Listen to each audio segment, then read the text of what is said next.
તો પછી મારા દાદા મને કોઈ નથી સહારા, બે સહારા તમે સહી બધી ત્યાં આવ્યા છે, કોઈનો સહારા નહીં, કાંઈ નહીં. છોકરા નાના નાના મોટા કરી છે, કીધું શું કરું. તો પછી મારા દાદાને શું થયું દાદી? દાદા તાત્કાલિક બીમાર પડી ગયા, નહીં કઈ ખબર નહોતી કે એને આવું હોય છે. પછી અહીંયા આવીને કેસ કઢાયો, કેન્સર અસર છે, તાત્કાલિક ઓપરેશન થશે. તો મેં મારા નાના નાના છોકરા લઈને ક્યાં જાઉં, મારા છોકરા એકલા મેં કીધું મારા છોકરાને એમ કીધું તું.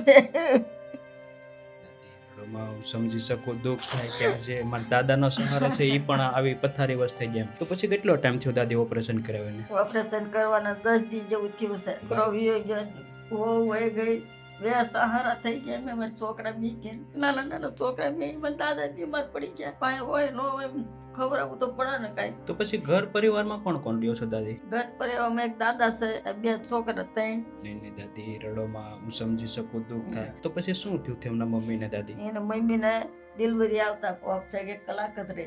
3 સાલથી રાખું છું આ છોકરાને. મોટો કર્યો મેં દૂધ પાઈ. શું નામ છે દીકરા તારું? અંકિતા. તો પછી મમ્મીને શું થયું હતું દીકરા? ડિલિવરી આવે તો મમ્મી ઓફ થઈ ગઈ. કેટલામું ભણે છે મારી દીકરી? બીજું હું હાંજ પડે તારે હું ખવડાવું, હું પીવડાવું, એમ મને થાય છે. મેં તો ટક બોપર કરી લેવી, ખાઈ લેવી, ભૂખ્યાઈ લેવી, પણ નાના નાના બસડાનું કોણ ખવડાવે સાહેબ?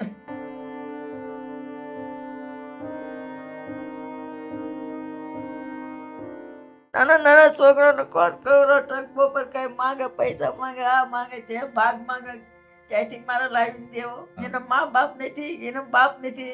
આદરમાં મમ્મી તો વહી ગઈ, ઓફ થઈ ગઈ. નહીં દાદી રડોમાં એટલે મેન તો ખાવા પીવાની તકલીફ પડે. હા. નહીં અમારથી જે પણ મદદ થાય ને દાદી એટલી મદદ હા. કરવાની કોશિશ કરે ને દાદી.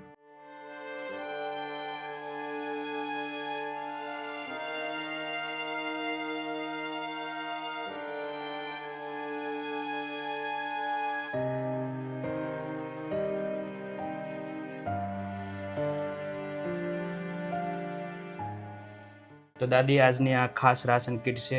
આરી જે દીકરો છે અને જે નાવી છે એ દીકરી છે, એમના નામ ઉપરથી એમના મા બાપ તરફથી દાદી આ રાશન કીટ તમને આપવામાં આવી છે. મા બાપ વગરના દીકરા છે, એનું સારું કર્યું છે, એના ભગવાન માતાજી સારું કરશે.